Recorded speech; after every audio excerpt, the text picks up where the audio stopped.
వీళ్ళు ఏ ఉద్దేశంతో చెప్తున్నారు, ఇవన్నీ కూడా అప్పుడే మనకు అర్థమవుతుంది.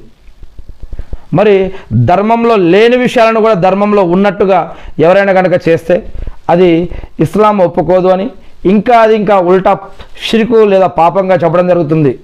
ఇస్లాంలో లేని విషయాన్ని ఎవరైనా కల్పిస్తే కనుక అది ధర్మం నుంచి మనుషుల్ని పక్కకు తీసుకువెళ్తుంది.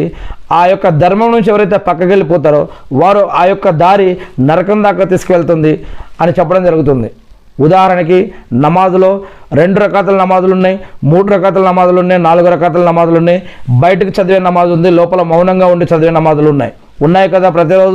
ప్రతిరోజు 5 నమాజులు ఉన్నాయి. 5 నమాజుల్లో ఆ నమాజులకి ఒక సిస్టమేటిక్ పద్ధతి దేవుడు ప్రవక్త ముహమ్మద్ సల్లల్లాహు అలైహి వసల్లం గారి ద్వారా తెలియజేయడం జరిగింది. నమాజు చదవండి అని ఖురాన్లో ఉంది. ఆ నమాజ్ ఎలా చదవాలో ప్రవక్త ముహమ్మద్ సల్లల్లాహు అలైహి వసల్లం గారి ద్వారా దేవుడు మనకు నేర్పి ఉన్నాడు. అందుకే మరి యొక్క నమాజులో మన ఇష్టం వచ్చినట్టు 2కు బదులుగా 3, 3కు బదులుగా 4, 4కు బదులుగా 2 లేదా 1 లేదా 5 చదివితే దేవుడు స్వీకరిస్తాడా? స్వీకరించడు కదా. అలానే ఇస్లాంలో ప్రతి విషయంలో కూడా పుట్టినప్పటి నుంచి మరణించేంత వరకు, పెళ్ళైనప్పటి నుంచి మళ్ళీ పిల్లలు పుట్టేంత వరకు, లేదా పిల్లలు పుట్టిన తర్వాత, లేదా మళ్ళీ మరణించేంత వరకు, మళ్ళీ పెళ్ళి వరకు, ఇలాంటి అనేక విషయాలు ఏవైతే ఉన్నాయో వ్యాపారంలో కానీ, కుటుంబంలో కానీ, బయట కానీ, బంధుత్వంలో కానీ, ఆరోగ్యానికి సంబంధించి కానీ అనేక ప్రతి విషయం కూడా ఖురాన్ మరియు హదీసుల్లో తెలియజేయడం జరిగింది. మరి దీంట్లో ఉన్న విషయాలు ఏమిటి, లేని విషయాలు ఏమిటి తెలియాలంటే ముందుగా మనకు వచ్చిన భాషలో ఒక్కసారైనా ఖురాన్ని ముందుగా ఒకసారి మనం చదవాలి. ఈ యొక్క ప్రపంచంలో మనం బతకడం కోసం, జీవించడం కోసం ఎన్నో 10th, ఇంటర్, డిగ్రీ, పీజీ, పిహెచ్డీలు ఎన్నెన్నో చదువుతామేమో చేస్తాం. లేదా ఏదైనా ఒక జాబ్ కోసం, లేదా ఒక డబ్బు సంపాదన కోసం ఎన్నో రకాల ట్రైనింగ్లు, కోర్సులు ఏమేమో చేస్తూ ఉంటాం.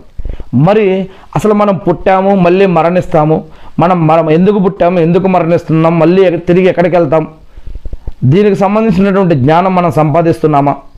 ఒక వస్తువు కొనాలంటే మనం ఇది వారంటీ ఏంటి, గ్యారంటీ ఏంటి, క్వాలిటీ ఏంటి, అది ఎలా పనిచేస్తుంది, ఎలా పని చేయదు, రిపేర్ వస్తే ఏం చేయాలి, ఇవన్నీ కూడా మనం ఎలాగైతే కనుక్కుంటామో, అడుగుతామో, పరీక్షిస్తామో, ఎంక్వైరీ చేస్తామో, 1కి 2 సార్లు అది అవసరమా కాదా, ఎందుకని చెప్పి ఎలాగైతే మనం ఇది కాకపోతే ఇంకో దగ్గర, అది కాకపోతే ఇంకో దగ్గరికి ఎలా అయితే ప్రయత్నాలు చేస్తామో, మరి మనుషులు అనేవారు పుడుతున్నారు, మరణిస్తున్నారు, చివరికి ఏమవుతారు, ఎక్కడికి వెళ్తారు అని ఈ యొక్క విషయాలు తెలియాలి అంటే మనం దైవ గ్రంథాన్ని తెలవాలి, అప్పుడే చదవాలి, అప్పుడే మనకు అర్థమవుతుంది ఈ యొక్క విషయాలు.